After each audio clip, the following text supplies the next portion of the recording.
Hey, Christy Birchville here. Today we're looking Genesis chapter 46. Joseph revealed himself, right? And he told his family, hey, go get your stuff, come back, live with me. So they do. And as they're traveling, right, they've gone back. Jacob packed up all his family, all his stuff, and he's on his way down to Egypt. He stops in a place where his father and his grandfather had had an encounter with God, and they had built an altar there. He stops there and he seeks the Lord. He prays about this, which is always exciting to see people praying about the decisions that they do. And in this case, contrary to what had happened with the last time his family, or his father twice, his father once, his grandfather twice, had gone down to Egypt without God's permission, where they had just been afraid and they had gone anyway. Jacob gets permission. God tells him, go down to Egypt. I'll go with you and I'll bring you back. It's a great promise. He knew and understood he wasn't going to be in Egypt forever. His family was not going to be in Egypt forever. There was a plan.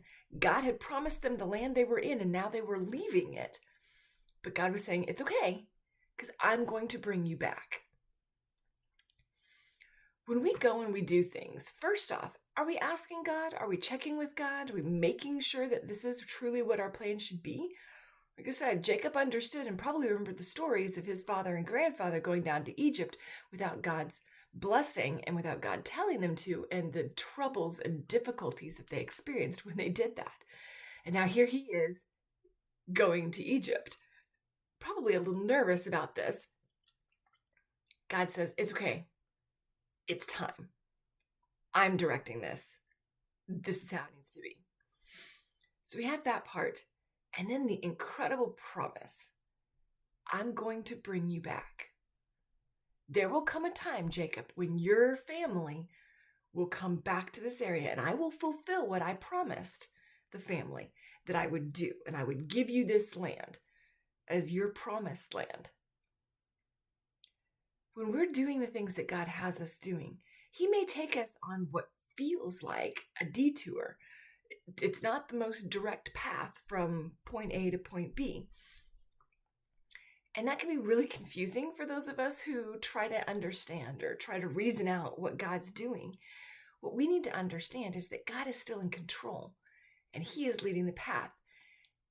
And the people, they needed to go to Egypt. They needed to experience what they were going to experience in Egypt.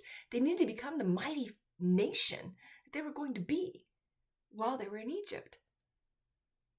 When God takes us on an indirect path, we need to understand that He has us there for purpose.